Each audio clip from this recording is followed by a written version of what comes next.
O ar do porto de cargas cheirava a maresia, diesel e fracasso. Sob o sol impiedoso, um gigante de metal alemão, um guindaste de última geração avaliado em dezenas de milhões de dólares, tremia como um animal ferido. Seus motores urravam em um protesto ensurdecedor, uma sinfonia de agonia mecânica que ecoava por todo o canteiro. Os cabos de aço, grossos como o braço de um homem, estalavam sob uma tensão impossível, gemendo com uma fricção que produzia pequenas nuvens de fumaça. O objetivo, aparentemente simples para uma máquina daquele porte, era içar um bloco colossal de gerador de turbina eólica, uma peça única de 150 toneladas, para o convés de um navio cargueiro que aguardava impacientemente. Mas o gigante falhava. Alarmes de sobrecarga soavam com uma estridência histérica. Luzes vermelhas piscavam em um ritmo frenético no painel do operador, forçando-o, com o rosto pálido de pavor, a abortar a operação mais uma vez. O imenso bloco mal se movia 1 centímetro antes de voltar a repousar no concreto, um monumento à incompetência. A frustração era uma névoa tóxica que sufocava as dezenas de operários, engenheiros e técnicos reunidos. Cada tentativa fracassada aumentava a pressão, o custo e a humilhação. No centro desse turbilhão de impotência estava o engenheiro-chefe, um homem de meia idade cujo suor encharcava a gola de sua camisa sob o capacete amarelo. Seus olhos, injetados de desespero, buscavam uma resposta que não existia nos manuais ou nos monitores. Ele gesticulava, gritava ordens contraditórias, sua autoridade se desintegrando a cada segundo que o gerador permanecia no chão. Finalmente, quebrado pela pressão, ele se virou para o grupo de investidores que observava de uma distância segura e, em um ato de capitulação total, extravasou sua própria incompetência em um grito que silenciou todo o porto. "O guindaste não levanta isso." A frase, carregada de pânico e resignação, ecoou pelo canteiro de obras como um decreto final, uma sentença de morte para um projeto de milhões de dólares, paralisando tudo e todos sob o peso daquele fracasso monumental. O silêncio que se seguiu ao grito do engenheiro era mais pesado que as 150 toneladas do gerador. Aquele não era um problema técnico, era um desastre financeiro e de reputação se desenrolando em tempo real. Cada minuto de atraso representava milhares de dólares em multas contratuais, sem mencionar o custo de manter uma equipe inteira, incluindo especialistas alemães trazidos especificamente para supervisionar a máquina, completamente paralisada. Os rostos dos investidores, antes confiantes e altivos, agora se contorciam em máscaras de fúria e preocupação. Os engenheiros alemães, outrora a personificação da precisão teutônica, agora cochichavam entre si em seu idioma nativo, com os ombros encolhidos, claramente sem a menor ideia do que estava acontecendo. O guindaste, a maravilha da engenharia, havia se tornado um tótem de vergonha. A atmosfera era de um velório. Ninguém tinha um plano B. A tecnologia havia falhado. A expertise havia falhado. E agora, a esperança começava a falhar também, deixando um vácuo de desespero no coração da operação. Antes de revelarmos como uma reviravolta inacreditável está prestes a acontecer, queremos fazer uma pausa para nos conectar com você. De qual cidade você está assistindo a essa história de superação? Gostaríamos muito de saber. Muitas vezes em nossas vidas, nos sentimos como nossa heroína que logo conhecerão. Invisíveis, subestimados, com um potencial que ninguém parece enxergar. Você já passou por uma situação em que sua capacidade foi ignorada por causa de sua aparência ou posição? Compartilhe sua experiência nos comentários. E se você ama histórias onde a justiça prevalece e os humildes são exaltados, inscreva-se no nosso canal e ative o sininho de notificações para não perder nenhuma de nossas narrativas. Acredite, você vai se emocionar com o que acontece no final, pois a genialidade estava escondida onde ninguém jamais pensou em procurar. Fique conosco até o último segundo para testemunhar a justiça cósmica em ação. Enquanto o caos reinava, com homens de terno gesticulando furiosamente e engenheiros correndo sem direção, a câmera da nossa história se afasta lentamente do epicentro do pânico.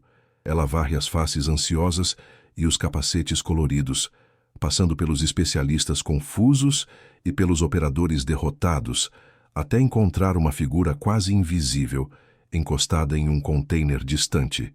Era Leah, uma jovem de 23 anos, uma mera auxiliar de aparelhamento de carga. Em seu macacão surrado e manchado de graxa, com botas gastas que já viram dias melhores, ela era parte da paisagem, um detalhe insignificante no grande esquema do desastre. Mas havia algo diferente em sua postura. Seus olhos não estavam no drama humano, mas fixos na torre do guindaste, em um ponto específico onde os cabos se encontravam. Todos viam um fracasso milionário, mas ninguém, absolutamente ninguém, notou a jovem nas sombras, a única pessoa que não ouvia o barulho da falha, mas sim o sussurro da solução, até que ela deu um passo à frente, saindo da invisibilidade. Leah era a antítese daquele cenário de poder e aço. Sua figura pequena e esguia, envolta em um macacão de trabalho azul que já fora vibrante, mas agora ostentava um desbotado melancólico e manchas de óleo que contavam histórias de semanas de trabalho duro. Parecia pertencer a outro universo. Suas botas, com as pontas arranhadas e o couro rachado, denunciavam quilômetros percorridos em chão de fábrica e docas. Suas mãos, que ela mantinha discretamente ao lado do corpo, não eram delicadas. Eram as mãos de uma trabalhadora, com calos formando-se na palma e unhas curtas, algumas quebradas, com uma linha escura permanente de graxa sob elas. Ela era o retrato da classe trabalhadora, a peça humana anônima que fazia o mundo girar, mas que raramente era notada. Ao dar aquele passo à frente, ela não mudou sua aparência humilde, mas a intensidade em seu olhar transformou-a de uma peça de cenário em uma protagonista inesperada, uma anomalia que desafiava a ordem estabelecida de capacetes e gravatas. A força que a impelia não vinha de ambição por riqueza ou status, mas de um lugar muito mais profundo e sagrado: o legado. Leah era órfã, tendo perdido os pais em um acidente de carro na adolescência, e fora criada pelo único parente que lhe restou, seu avô, Afonso. Ele não era um engenheiro de renome, nem um executivo de terno. Era um mestre operador de guindastes, um homem cuja vida foi passada nas alturas, dançando com toneladas de aço como se fossem parceiras de valsa. Para Leah, o cheiro de diesel e o som dos motores não eram ruídos industriais. Eram a trilha sonora de sua infância, o perfume de seu lar. Aquele canteiro de obras, para os outros um local de trabalho, era para ela um santuário, um lugar onde a memória de seu avô ainda vivia em cada cabo de aço, em cada roldana, em cada gemido da estrutura metálica sob pressão. Ela não estava ali por um salário, estava ali para honrar uma linhagem, para manter viva a chama de uma paixão que lhe fora passada como herança. Essa herança, no entanto, vinha marcada por uma tragédia que moldou a alma de Leah. Seu avô, o homem que lhe ensinou a ver poesia na física e música na mecânica, morreu em um acidente de trabalho, exatamente naquele tipo de operação. Uma falha inexplicável, um cabo que se partiu sob uma carga que deveria suportar com folga. Os relatórios oficiais falaram em fadiga de material, um termo frio e impessoal que nunca satisfez a neta que o idolatrava. Ela se lembrava dele dizendo, com os olhos brilhando, que cada máquina tinha uma voz, uma personalidade. Para Leah, a morte de seu avô não foi um acidente, foi um diálogo interrompido, uma mensagem que a máquina tentou passar e que ninguém, nem mesmo ele, conseguiu ouvir a tempo. Aquela dor transformou-se em uma obsessão silenciosa, uma missão pessoal de aprender a escutar o que os outros não conseguiam, para que nenhuma outra família sentisse a dor que a rasgou por dentro. As máquinas falam, Leah, elas sussurram, gemem, cantam. Basta saber ouvir com a alma, não só com os ouvidos. Essa frase de seu avô era o evangelho segundo o qual ela vivia. Enquanto os engenheiros formados em universidades de prestígio confiavam em seus softwares de diagnóstico e em seus gráficos digitais, Leah buscava uma compreensão mais primitiva e visceral. Ela acreditava que a tecnologia moderna, com toda a sua precisão, havia ensinado os homens a ignorar seus instintos, a terceirizar a intuição para os processadores. Seu avô lia um guindaste como um marinheiro lê o céu, sentindo a mudança na vibração do motor, notando a mínima alteração no som do vento passando pelos cabos. Era esse conhecimento antigo, essa sabedoria quase esquecida, que Lia perseguia com uma devoção monástica. Ela não queria apenas operar máquinas, ela queria compreendê-las em seu nível mais fundamental, falar a língua delas. Sua arma secreta, o epicentro de todo o seu conhecimento acumulado, não era um tablet de última geração ou um software caro, mas um objeto anacrônico e profundamente pessoal. Um caderno de anotações puído, de capa preta e gasta, com as bordas amolecidas pelo uso constante. As páginas, amareladas e manchadas de café e graxa, estavam abarrotadas de sua caligrafia apertada e precisa. Diagramas complexos de vetores de força eram desenhados ao lado de anotações filosóficas de seu avô. Havia cálculos de dinâmica de fluidos, fórmulas de ressonância harmônica e anotações sobre a metalurgia de ligas de aço usadas em diferentes épocas. Aquele caderno era o diário de sua jornada intelectual, um mapa de sua obsessão. Cada página era um testemunho de noites insones, de pequenas epifanias e de uma busca incansável pela verdade escondida nas entranhas do aço e da física. Era seu escudo e sua espada, a prova tangível de seu esforço sobre-humano.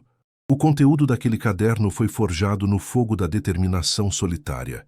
Enquanto jovens de sua idade viviam as experiências sociais da juventude, as noites de Lia eram passadas sob a luz fria de uma lâmpada em seu pequeno quarto alugado ou na quietude de bibliotecas públicas prestes a fechar.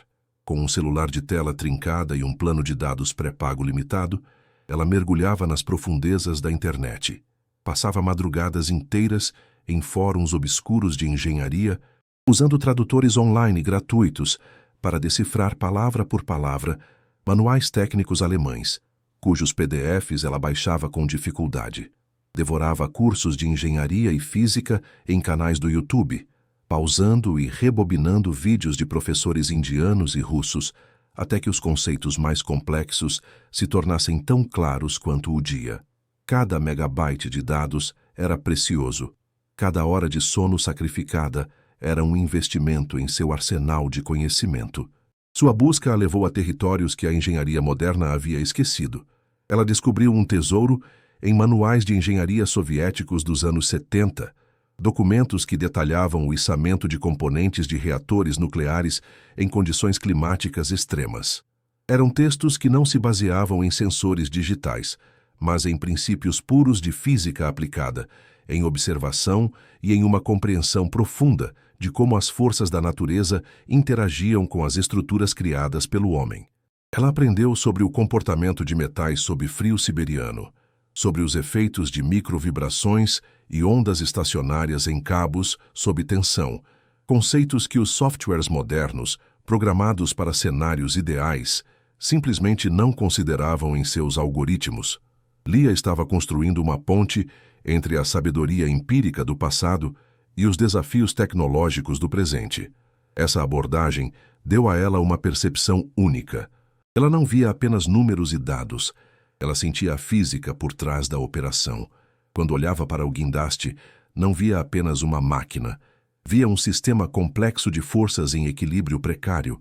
Ela podia quase visualizar os vetores de tensão se distribuindo pelos cabos, sentir a ressonância sutil que percorria a estrutura metálica, uma vibração quase imperceptível que, para ela, soava como um grito de dor.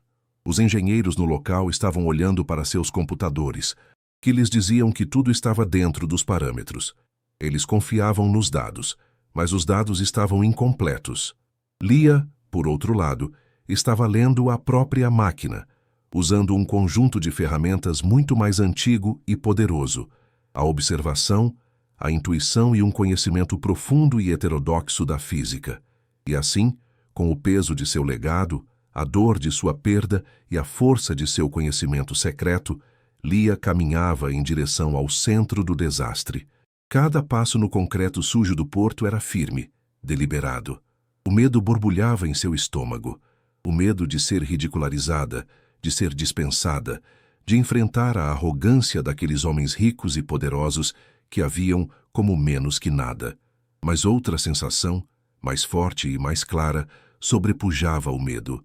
A certeza de que ela sabia de algo que eles não sabiam. A voz de seu avô ecoava em sua mente, não como uma memória, mas como uma instrução clara.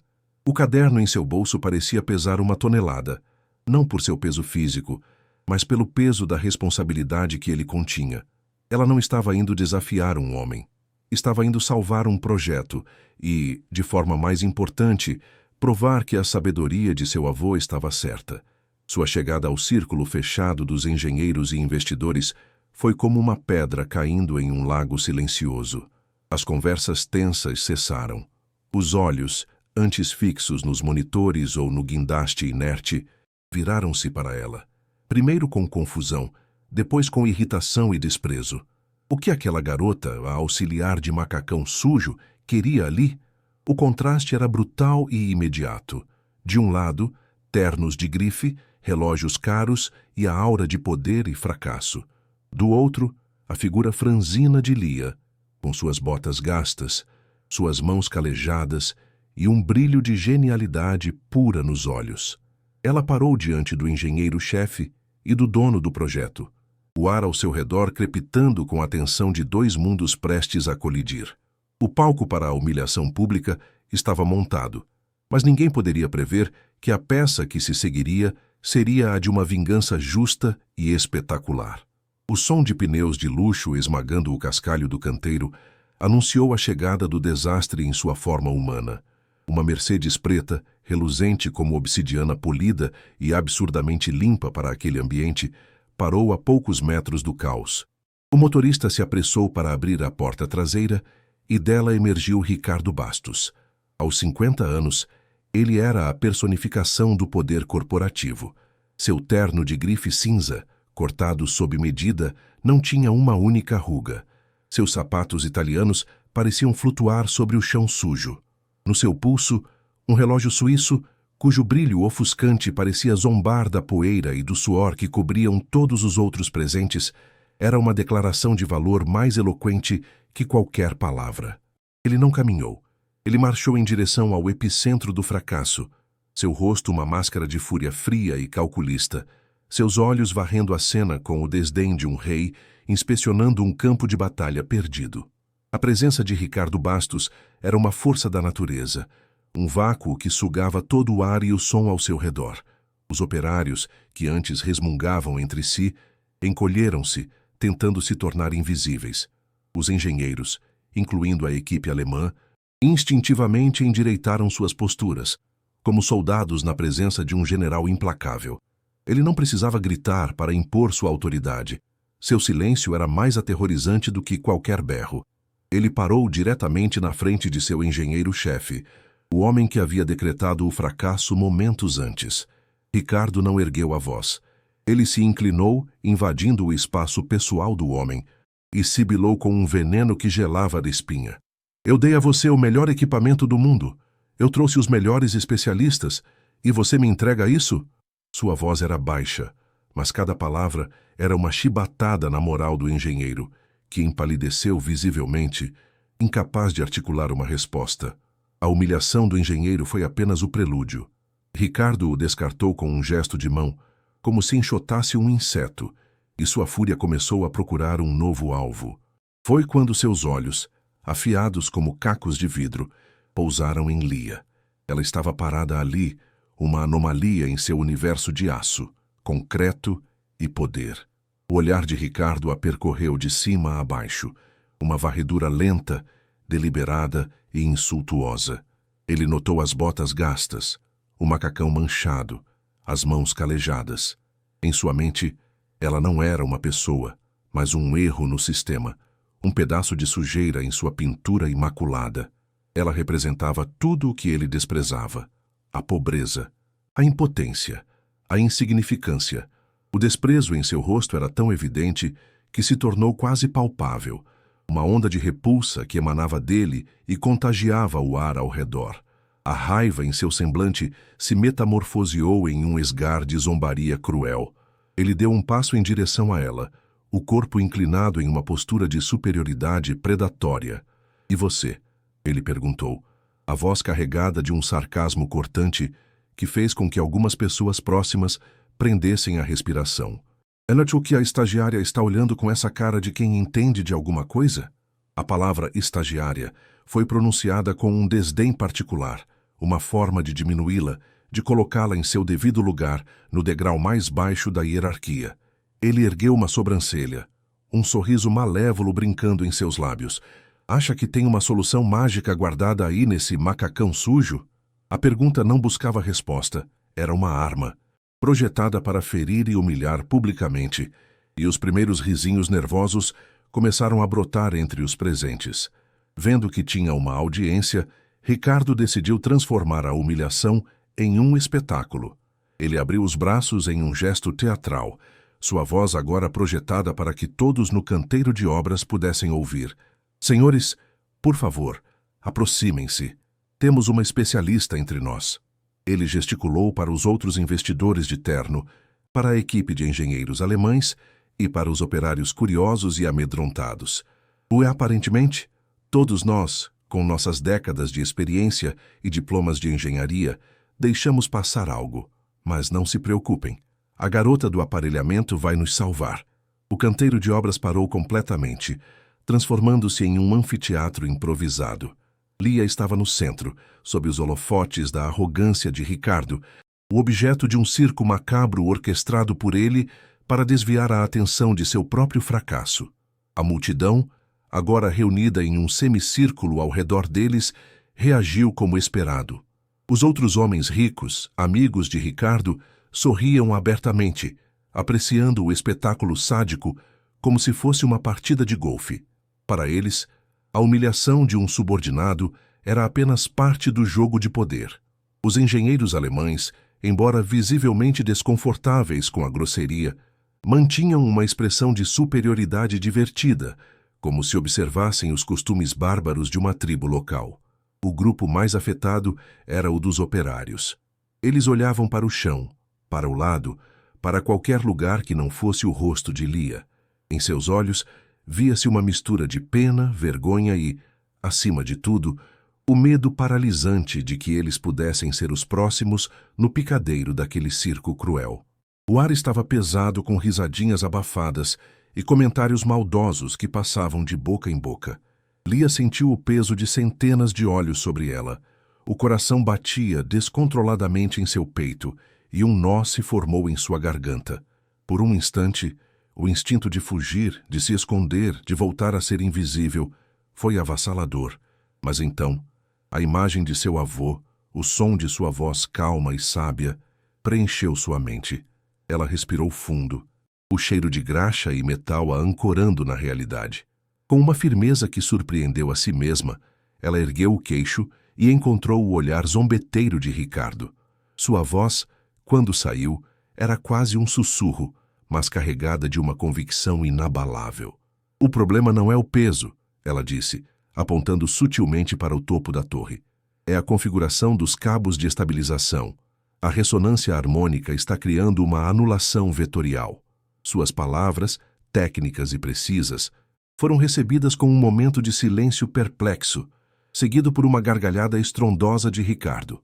Não foi um riso de alegria, mas uma explosão de puro deboche, um som feio e cruel que ecoou pelo porto. Ha ha ha ha ha, ressonância harmônica, anulação vetorial. Ele repetiu, imitando uma voz fina e afetada, para o deleite de seus comparsas. Ouviram isso, senhores? A menina leu um livro e agora fala difícil. Que adorável! Ele enxugou uma lágrima falsa do canto do olho, a performance da humilhação atingindo seu ápice. Alguém deu um dicionário para ela de presente. A gargalhada de Ricardo foi o sinal para que a multidão se soltasse. O riso se tornou geral, uma onda de escárnio que se chocou contra Lia, tentando afogá-la em vergonha e ridículo. Bêbado de poder e da adulação de seus pares, Ricardo decidiu levar a crueldade a um novo patamar. Ele se aproximou dela novamente, o sorriso predatório de volta ao rosto. Sabe de uma coisa? Eu gosto de você. Você tem coragem, mesmo que seja a coragem dos tolos. Seus olhos brilharam com uma ideia perversa. Vamos tornar isso mais interessante. Vamos fazer uma aposta, aqui e agora, na frente de todo mundo. A palavra aposta silenciou o riso instantaneamente. A atmosfera mudou de comédia para drama. Todos sabiam que, vindo de Ricardo Bastos, aquilo não seria uma aposta justa. Seria um teste de submissão, uma demonstração final de seu poder absoluto sobre o destino de cada pessoa naquele canteiro. Ele ergueu a mão, mostrando o relógio caríssimo. Vamos lá. Eu te dou 200 mil reais. Agora, se essa sua teoria funcionar, ele disse o valor como se estivesse falando de troco, um número abstrato para ele, mas uma fortuna inimaginável para ela. 200 mil para você nunca mais ter que usar essas botas furadas. Para você comprar um carro que não seja uma lata velha. Para dar uma vida decente para quem quer que dependa de você. A oferta era uma faca de 2 gumes, uma tentação imensa e, ao mesmo tempo, um lembrete brutal e humilhante de sua condição social, de sua pobreza, de sua vulnerabilidade. Ele estava jogando com a vida dela, com suas esperanças e suas necessidades mais básicas, como se fossem fichas em uma mesa de pôquer. Então, seu sorriso desapareceu, substituído por uma máscara de frieza calculada. Mas ele prolongou a palavra, saboreando o poder do momento. Se não funcionar, se essa sua bobagem for apenas isso, bobagem, e você nos fizer perder mais um segundo sequer do meu tempo precioso. Ele fez uma pausa dramática, deixando a ameaça pairar no ar. Você não será demitida, isso é fácil demais. Você vai limpar o chão deste canteiro, cada centímetro quadrado de concreto sujo de óleo e graxa, com uma escova de dentes, por uma semana inteira, de joelhos. Enquanto todos nós assistimos, eu quero ver você esfregando esse chão até suas mãos sangrarem. Será sua lição sobre não falar do que não sabe. A aposta era a encarnação da injustiça. Dinheiro contra a mais profunda e degradante humilhação pública. Um silêncio atônito e pesado caiu sobre o porto. O riso morreu na garganta de todos. Até mesmo os investidores mais cínicos pareciam chocados com a crueldade explícita da proposta. A aposta era tão desproporcional, tão sádica, que expôs a verdadeira natureza de Ricardo Bastos sem filtros. Ninguém se moveu. Ninguém ousou respirar. Os únicos sons eram o bater suave das ondas contra o cais e o choro distante de uma gaivota. Todos os olhares, antes cheios de escárnio, agora estavam fixos em Lia, carregados de uma mistura de pena, horror e uma mórbida curiosidade. A pressão sobre ela era imensa, insuportável. Era o momento em que qualquer pessoa normal recuaria, pediria desculpas, aceitaria a derrota para escapar da tortura prometida. Lia, no entanto, não recuou. Ela não olhou para o chão nem desviou o olhar. Ela manteve seus olhos fixos nos de Ricardo e no fundo de suas íris escuras, uma chama que ele confundiu com medo, mas que na verdade era uma fúria gelada e uma certeza absoluta, começou a arder. Ela pensou em seu avô, pensou nas noites em claro, nos manuais em russo, na promessa que fez a si mesma. Aquela não era mais uma questão de orgulho, era uma questão de honra. A voz de seu avô ecoou em sua mente. Nunca deixe um homem arrogante te dizer o que uma máquina está sentindo. O silêncio se esticou por uma eternidade. A tensão era tão densa que podia ser cortada com uma faca. O mundo inteiro parecia ter parado, esperando por sua resposta. Finalmente, ela quebrou o silêncio. Sua voz não era mais um sussurro. Era clara, firme e cortou o ar pesado como uma lâmina de obsidiana. Não havia hesitação, não havia medo. Havia apenas a calma aterradora de quem sabe que o jogo já está ganho. Olhando diretamente na alma podre de Ricardo Bastos, diante de toda a multidão que a humilhou, Lia proferiu uma única palavra, uma sentença que selaria o destino de todos ali presentes. Uma palavra que transformou o circo de humilhação no prelúdio de uma vingança genial. Aceito. A palavra ecoou pelo silêncio do porto, com a força de uma explosão. Ricardo Bastos piscou, pego de surpresa pela audácia dela por uma fração de segundo. Ele esperava lágrimas, súplicas, uma rendição patética. Não esperava desafio, mas sua surpresa rapidamente deu lugar a um sorriso ainda mais largo e presunçoso. Ele via aquilo como o último ato de desafio de alguém prestes a ser esmagado. Ótimo! Ele exclamou, batendo palmas uma única vez, um som agudo e final. Então, não nos faça perder mais tempo, gênio. Ele deu um passo para trás, cruzando os braços sobre o peito, assumindo a postura de um imperador romano em seu camarote, pronto para dar o sinal de polegar para baixo. O palco é todo seu. O circo havia terminado. O coliseu estava montado e o guindaste, o gigante silencioso, aguardava o veredito de sua improvável campeã. Com todos os olhos sobre ela, uma mistura de desprezo, pena e curiosidade mórbida, Lia caminhou com uma calma sobrenatural em direção ao painel de controle do guindaste. Ela se movia com a precisão de um cirurgião em uma sala de operação, um oásis de tranquilidade em meio ao deserto de pânico e incompetência. O ar ao seu redor parecia se separar, criando um vácuo onde o sarcasmo de Ricardo e os sussurros da multidão não podiam alcançá-la. Ela não mancava sob o peso da aposta cruel, nem se encolhia sob os olhares julgadores. Cada passo era uma declaração silenciosa de confiança, uma demonstração de que ela não estava operando no nível da sorte ou do acaso, mas no domínio da certeza absoluta. Ela não estava ali para tentar, estava ali para executar. O contraste entre sua serenidade e o caos arrogante que a cercava era tão chocante quanto a própria falha da máquina, um prelúdio silencioso para a tempestade de genialidade que estava prestes a desencadear. Ao chegar ao console de operação, um painel repleto de monitores, botões e luzes piscantes que haviam confundido uma equipe inteira de especialistas, Lia fez algo que deixou todos perplexos. Ela o ignorou completamente. Seus dedos não tocaram uma única tecla. Seus olhos não se demoraram em nenhum dos gráficos complexos. Em vez disso, ela se virou para o operador mais próximo e, com uma voz baixa e firme, fez um pedido simples e anacrônico. "Pode me arranjar um binóculo?" O pedido era tão inesperado que o homem demorou alguns segundos para processar. Enquanto ele corria para buscar o item, Lia se posicionou de forma que tivesse uma visão clara da torre do guindaste contra o céu azul. Ela não estava interessada nos dados digitais. Ela estava interessada na realidade física, no comportamento bruto do aço sob tensão, uma linguagem que apenas ela parecia entender. Com o binóculo em mãos, ela o ergueu aos olhos e focou no topo da lança principal, onde a complexa teia de cabos de sustentação se encontrava. Por um longo minuto, que para a plateia pareceu uma eternidade, ela permaneceu imóvel, varrendo lentamente a estrutura, seus olhos analisando cada conexão, cada ponto de tensão. O silêncio era absoluto. Então, ela baixou o instrumento e, sem desviar o olhar da torre, falou no rádio que um dos técnicos lhe estendeu. Sua voz era clara, precisa e desprovida de qualquer emoção. "Mude o ponto de ancoragem do cabo de estabilização gama, não no olhar principal, no olhar secundário, 3 centímetros à direita. A ressonância harmônica da vibração do motor está criando uma onda estacionária no cabo, anulando a força vetorial em 2,8%.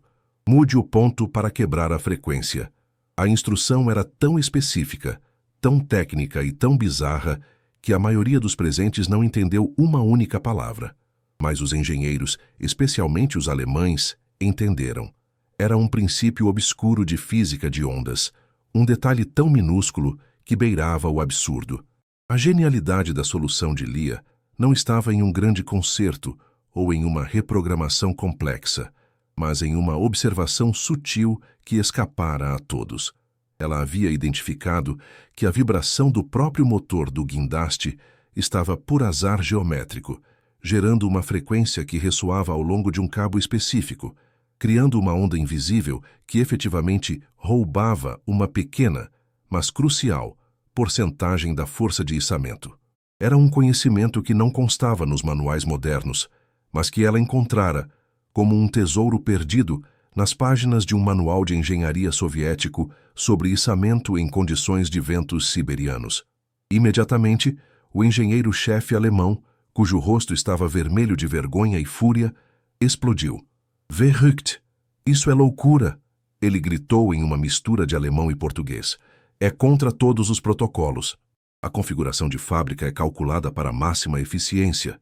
Mover um ponto de ancoragem sem recalcular toda a distribuição de carga é irresponsável. Nós não podemos arriscar a integridade estrutural da máquina por causa de uma teoria de uma amadora. Seu protesto era o grito de guerra da ortodoxia contra a inovação, a voz do conhecimento estabelecido, recusando-se a admitir que poderia haver algo além dos limites de seus próprios livros e manuais. Para ele, a ideia de que uma auxiliar pudesse ver o que uma equipe de doutores em engenharia não viu era um insulto intolerável à sua profissão e ao seu orgulho. Todos os olhares se voltaram para Ricardo Bastos. Sua aposta pública o havia encurralado. Recuar agora seria admitir que a estagiária poderia ter razão, uma humilhação que seu ego não suportaria. Mas permitir que ela prosseguisse e falhasse o faria parecer um tolo por dar ouvidos a ela. Preso em sua própria armadilha de arrogância, ele tomou a única decisão que seu orgulho permitia: dobrar a aposta na humilhação dela. Um sorriso malévolo e venenoso se espalhou por seu rosto. Ele ainda estava convencido de que ela falharia espetacularmente. Você ouviu o homem, disse Ricardo ao engenheiro alemão, a voz gotejando deboche. Mas a aposta foi feita. Façam exatamente o que a garota disse. Vamos dar a ela a corda para que se enforque. Quero que este circo termine de uma vez por todas. A ordem, embora dada com desprezo, era uma ordem. Com relutância e sob o olhar fulminante do engenheiro alemão, 2 operadores de aparelhamento subiram em uma plataforma elevatória em direção ao ponto de ancoragem na base da lança. O ajuste em si foi anticlimático. Foi o trabalho de menos de 5 minutos. Um clique metálico soou quando a manilha do cabo gama foi solta. Eles a moveram para o lado, para um olhar secundário que raramente era usado, um deslocamento de meros 3 centímetros. Para a multidão que observava de baixo, a ação era quase imperceptível, um movimento insignificante na imensidão daquela máquina colossal. A pequenez da ação, contrastando com a magnitude do problema, apenas reforçou o ceticismo geral. As risadinhas voltaram, mais confiantes do que nunca. Eles estavam prestes a testemunhar um fracasso humilhante. A plataforma desceu e os operadores deram um sinal de positivo. O trabalho estava feito. Um silêncio pesado e expectante caiu novamente sobre o canteiro de obras. Ricardo cruzou os braços, o sorriso de escárnio fixo no rosto, pronto para ordenar que Lia começasse sua semana de limpeza. Todos os olhos se voltaram para ela. Lia não olhou para Ricardo, nem para a multidão, nem mesmo para o bloco de 150 toneladas. Ela simplesmente ergueu o rádio até a boca e, com a mesma calma que demonstrou desde o início, transmitiu uma única palavra ao operador do guindaste. Esperava em sua cabine, com a mão trêmula sobre a alavanca. Pode içar. A voz dela não tinha dúvida, apenas comando. O operador respirou fundo, fechou os olhos por um segundo como se fizesse uma prece e acionou o motor. Desta vez, o som foi diferente, radicalmente diferente. Não houve o urro de agonia, o protesto ensurdecedor de um motor sobrecarregado. Em seu lugar, surgiu um zumbido limpo, poderoso e incrivelmente estável. Era o som de poder puro e sem esforço. Uma nota musical perfeita de engenharia que vibrava com uma confiança que ninguém ali jamais ouvira daquela máquina. O som sozinho foi tão chocante que um murmúrio percorreu a multidão. Antes que pudessem processar a mudança auditiva, a mudança visual aconteceu. O bloco de gerador de 150 toneladas, o monumento ao fracasso que paralisara o porto, começou a se mover, não com um solavanco, não com um gemido de esforço, mas com uma suavidade sobrenatural. Ele se ergueu do chão de concreto como se fosse feito de isopor. A subida foi graciosa, estável e hipnotizante, sem um único estalo dos cabos, sem um único bip dos alarmes de sobrecarga. O gigante de aço, antes um animal ferido, agora dançava sob o comando de Lia. O bloco subia, metro a metro, em um balé silencioso e poderoso contra o céu da tarde, como se a gravidade tivesse decidido tirar umas férias naquele exato local. A multidão assistia, boquiaberta. Os engenheiros olhavam para seus monitores, que agora mostravam todos os sistemas operando em uma faixa verde e perfeita, a carga bem abaixo do limite máximo. A cena era tão surreal, tão impossível, que os cérebros de todos ali lutavam para processar o que seus olhos estavam vendo. O impossível estava acontecendo, um silêncio absoluto, mais profundo e mais pesado do que qualquer um antes, tomou conta do porto. Era um silêncio atônito, preenchido apenas pelo zumbido perfeito do motor do guindaste. As mandíbulas estavam caídas, os olhos arregalados. A máscara de arrogância no rosto de Ricardo Bastos se quebrou, substituída por uma expressão de pura incredulidade. Então, no meio daquele silêncio sagrado, um som solitário quebrou o feitiço. Um dos operários mais velhos, um homem com o rosto sulcado por décadas de trabalho sob o sol, lentamente tirou o capacete em um sinal universal de respeito. E então ele começou a aplaudir. Um aplauso lento, deliberado, ecoando na quietude. Comente respeito se você acredita que Lia merecia essa transformação. O aplauso solitário do velho operário foi como a primeira gota de chuva antes de um dilúvio. Em questão de segundos, outra pessoa se juntou a ele, depois mais 3. E então, como uma onda de choque de admiração e catarse, todo o canteiro de obras explodiu em uma ovação ensurdecedora. Os operários jogavam seus capacetes para o ar, gritando e assobiando. Os técnicos, antes céticos, aplaudiam com um vigor que misturava alívio e reverência. Até mesmo a equipe de engenheiros alemães, esquecendo seu orgulho ferido, aplaudia vigorosamente, olhando para Lia com uma expressão de admiração que beirava a adoração. O som não era apenas de aplausos, era o som da justiça, o rugido da vitória do azarão, a rendição coletiva da arrogância diante da genialidade pura e humilde. E no centro de tudo, Lia permanecia calma, observando o bloco ser depositado suavemente no navio, sua vingança completa. Ricardo Bastos não aplaudiu. Ele permaneceu imóvel, uma estátua de terno caro em meio à tempestade de celebração. O sorriso de escárnio em seu rosto havia se desintegrado, substituído por uma máscara de choque absoluto. Seus olhos não estavam no guindaste, nem na carga agora segura no navio. Estavam cravados em Lia. Ele não via a auxiliar de aparelhamento, a garota do macacão sujo. Ele via a calma dela, a dignidade inabalável, a paixão pura e a genialidade brilhando em seus olhos como 2 estrelas distantes.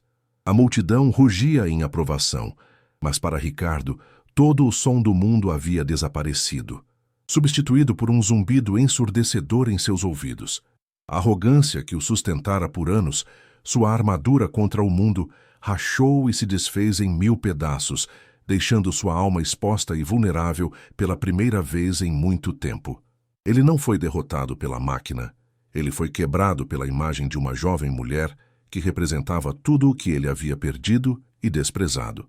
Naquele rosto jovem e determinado, na tranquilidade de sua vitória, Ricardo viu um fantasma. Não um espectro assustador, mas uma memória dolorosa e enterrada que agora emergia com a força de um maremoto. Ele viu sua filha, Mariana, o mesmo brilho nos olhos, a mesma paixão por entender como o mundo funcionava. Mariana, que estava estudando engenharia civil e vivia com a cabeça enfiada em livros de física, que sonhava em construir estruturas que fossem não apenas funcionais, mas belas. A genialidade de Lia, sua solução elegante e sutil, foi como um eco direto do tipo de pensamento que fascinava sua filha. Ele se lembrou de uma discussão anos antes, onde ele havia zombado do desejo dela de seguir uma carreira suja e masculina, insistindo que ela deveria buscar algo mais apropriado. Ver Lia, da mesma idade que sua filha teria, provando que o talento não tinha gênero nem classe, foi como receber um soco no estômago, forçando-o a confrontar o maior arrependimento de sua vida.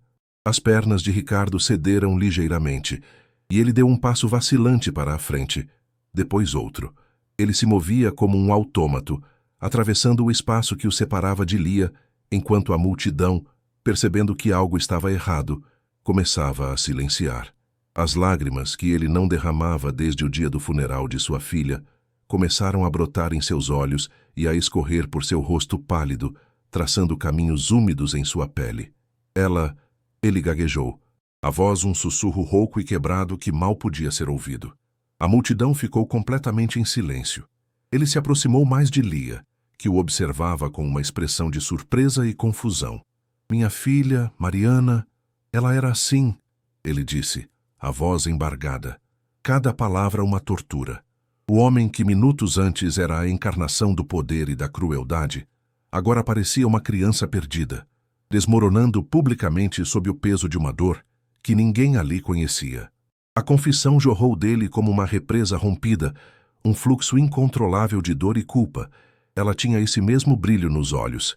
Ele soluçou, o corpo tremendo violentamente. Estava estudando engenharia civil. Ela dizia que queria construir pontes que cantavam com o vento. Eu não entendia. Eu ri dela. Eu disse que era um sonho tolo. A dor em sua voz era palpável, uma ferida aberta para todos verem. Ela morreu em um acidente de carro, 5 anos atrás. Tinha 22 anos. Ele olhou para Lia, seus olhos inundados de lágrimas. Desde então, eu me tornei isso. Amargo, cruel. Tentei preencher o vazio com dinheiro, com poder, humilhando os outros para me sentir grande. Sua confissão transformou a atmosfera. O triunfo da vingança deu lugar a uma tragédia humana, crua e exposta. O vilão da história revelou ser, ele próprio, uma vítima de seu próprio luto e arrogância. Em um ato final de capitulação, Ricardo desabou. Seus joelhos bateram no concreto sujo do canteiro, a sujeira manchando seu terno impecável de Armani sem que ele percebesse. Ele estendeu a mão trêmula e agarrou a mão de Lia, a mesma mão calejada e suja de graxa que ele havia desprezado. Ele se curvou, a testa quase tocando o chão, em uma postura de súplica total. Me perdoe, ele soluçou, os sons de seu choro ecoando no silêncio atônito do porto. Por favor, me perdoe. Ele não pedia perdão apenas pela humilhação, pela aposta cruel. Ele pedia perdão por sua cegueira, por ter zombado em Lia do mesmo espírito que ele havia reprimido em sua própria filha. Era a redenção através da humilhação, uma quebra completa do ego diante da mulher que ele tentou destruir, mas que, na verdade, se tornou o espelho de sua maior falha e sua única chance de absolvição. A multidão observava, paralisada. A ovação havia morrido, substituída por um silêncio reverente e desconfortável. Eles haviam se reunido para ver um espetáculo de poder e foram presenteados com um espetáculo de dor. O homem mais poderoso do porto estava de joelhos, chorando aos pés da mulher mais humilde. Lia permaneceu em pé, a mão segura pela de Ricardo, o rosto uma tela de emoções complexas, choque, pena e talvez, pela primeira vez, uma centelha de compreensão pela dor do homem que a havia humilhado. A justiça que ela buscara havia chegado, mas de uma forma que ela nunca poderia ter imaginado. Não foi apenas uma vitória técnica, foi uma quebra moral. O ciclo de arrogância havia sido interrompido não pela força, mas pela genialidade. E a genialidade havia forçado uma alma perdida a finalmente confrontar seus próprios demônios, ali, no chão sujo do porto, sob o olhar de todos. 10 meses depois, a paisagem do porto industrial, com sua poeira onipresente e odores de ferrugem, ganhou um vizinho improvável. Onde antes havia um terreno baldio e abandonado, agora se erguia um edifício de arquitetura arrojada, com painéis de vidro e aço escovado que refletiam a luz do sol de uma forma que parecia otimista. Uma placa discreta, mas elegante, anunciava o nome do local em letras de metal polido. Instituto de Engenharia Aplicada Mariana Bastos. Não era apenas uma construção, era um farol, um manifesto de tijolo e argamassa. A estrutura limpa e moderna contrastava deliberadamente com a desordem do mundo industrial ao redor, simbolizando uma nova ordem, uma promessa de que o futuro seria construído não apenas com força bruta, mas com inteligência, refinamento e, acima de tudo, com oportunidade para todos. Aquele lugar nasceu da poeira de um fracasso e da genialidade de uma mulher, tornando-se um monumento vivo à redenção e à transformação. Dentro daquelas paredes de vidro, a mudança mais profunda não era arquitetônica, mas humana. Lia, agora com 24 anos, não vestia mais o macacão surrado e manchado de graxa. Em seu lugar, usava um jaleco branco e impecável, com o logotipo do Instituto bordado sobre o coração. Seu cabelo, antes preso em um coque funcional, agora caía sobre seus ombros em um corte profissional. A mudança, no entanto, era apenas superficial. Seus olhos ainda carregavam a mesma intensidade, a mesma calma focada.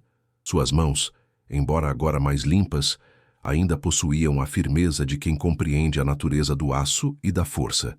Ela se movia pelos laboratórios e salas de aula, não com a arrogância de quem venceu, mas com a autoridade serena de quem domina seu ofício e tem a paixão de compartilhá-lo.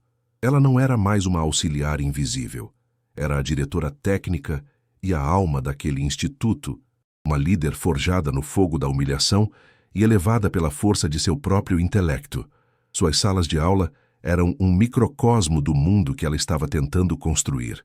Os rostos que a observavam com atenção reverente eram um mosaico de origens e etnias. Havia jovens rapazes e moças cujas roupas simples e olhares famintos por conhecimento denunciavam uma origem humilde, muito parecida com a dela. Estavam ali graças a um programa de bolsas integrais, o pilar central da missão do Instituto.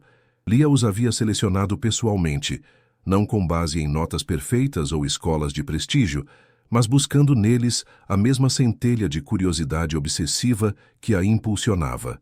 Para aqueles alunos, Lia era mais do que uma professora. Era uma lenda viva, a prova de que o lugar de onde você vem não define para onde você pode ir. Eles não apenas aprendiam física e mecânica com ela, aprendiam a ter esperança, a acreditar que o conhecimento era a única ferramenta de que precisavam para redesenhar seus próprios destinos. A pedagogia de Lia era tão heterodoxa quanto sua própria educação.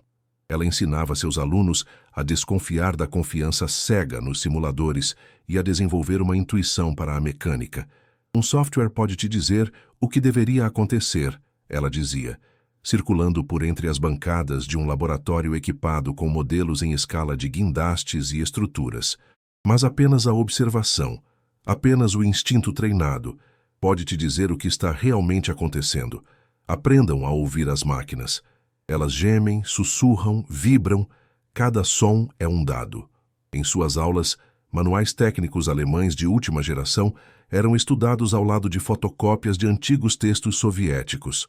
Ela os fazia calcular vetores de força com lápis e papel antes de permitir que tocassem em um computador, forçando-os a sentir a física em suas mentes antes de vê-la em uma tela.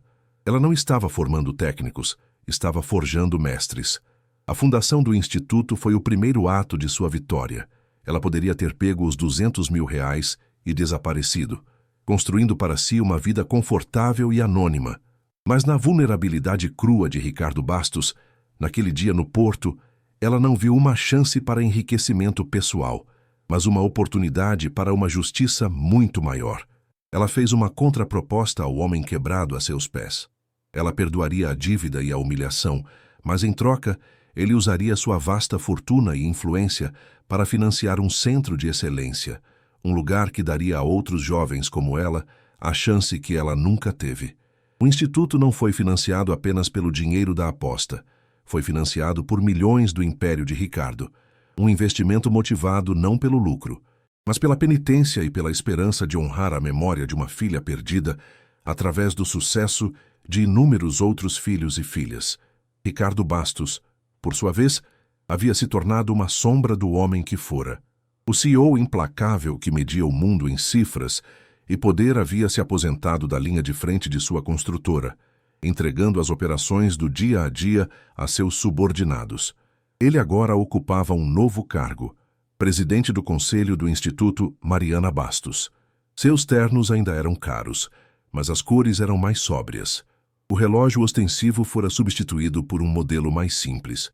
A máscara de arrogância gélida se fora para sempre. substituída por uma expressão de propósito quieto e uma melancolia que nunca o abandonava completamente. Sua nova missão de vida não era mais acumular poder para si mesmo, mas garantir que o sonho de Lia e, por extensão, o sonho de sua filha Mariana tivesse todos os recursos necessários para florescer. O homem que vivia para dar ordens agora vivia para servir a uma causa maior que ele. Seu trabalho no instituto era prático e humilde. Ele não se sentava em uma sala de canto com vista panorâmica. Passava seus dias supervisionando a logística, negociando com fornecedores para conseguir os melhores equipamentos pelos menores preços, usando sua antiga rede de contatos não para fechar negócios lucrativos, mas para abrir portas para os estagiários do instituto. Ele encontrou uma nova forma de satisfação na eficiência silenciosa de garantir que um laboratório de hidráulica estivesse perfeitamente montado ou que o sistema de bolsas funcionasse sem falhas. Cada jovem talento que florescia sob o teto daquele instituto era uma pequena redenção, um tijolo a mais na reconstrução de sua própria alma. Ele estava pagando sua dívida, não com dinheiro, mas com serviço, e nesse processo começou a se curar da amargura que o havia consumido por tanto tempo. Em uma tarde ensolarada de outono, a cena final deste ciclo de justiça se desenrola. Estamos em uma das principais salas de aula do instituto. A luz do sol entra pelas janelas amplas, iluminando as partículas de poeira que dançam no ar. Lia está na frente da sala, ao lado de um holograma 3D que projeta a estrutura complexa de um guindaste de lança treliçada. Sua voz é calma e confiante, explicando os princípios da distribuição de carga e da análise de tensões. A câmera desliza lentamente pelos rostos dos alunos, jovens e atentos, cada um absorto na lição. Eles representam o futuro, a colheita da semente plantada naquele dia fatídico no porto. A câmera continua seu movimento, passando pelas fileiras de estudantes, até se fixar na primeira fileira, em uma figura inesperada que ouve com uma intensidade que supera a de todos os outros. Ali, na primeira cadeira da primeira fila, está Ricardo Bastos. Ele não está vestido como o presidente do conselho, mas como um dos alunos com uma camisa simples e calças de sarja. Sobre sua mesa, não há um tablet caro ou um smartphone piscando notificações do mercado de ações. Há apenas um caderno de capa dura e uma caneta. Seus olhos, que antes expressavam apenas desprezo ou fúria, agora estão fixos em Lia, brilhando com uma mistura de concentração profunda, humildade e uma admiração quase infantil. Ele não está ali para supervisionar ou para inspecionar. Ele está ali para aprender. A cada conceito que Lia explica, a cada fórmula que ela escreve no ar com gestos, Ricardo anota diligentemente, a testa franzida em um esforço genuíno para compreender. O homem mais poderoso que ela já conheceu havia se tornado seu aluno mais dedicado. A lição do dia, em um ato de ironia cósmica, era sobre ressonância harmônica em estruturas de aço sob tensão. Lia explicava como vibrações sutis, se não controladas, poderiam criar ondas estacionárias capazes de comprometer a integridade de uma operação de içamento, anulando uma porcentagem da força vetorial. Ela mencionou, de passagem, como esse princípio era frequentemente negligenciado por softwares modernos. Mas era um tema central em antigos manuais de engenharia de condições extremas. Enquanto ela falava, Ricardo escrevia furiosamente, sublinhando as palavras ressonância e onda estacionária.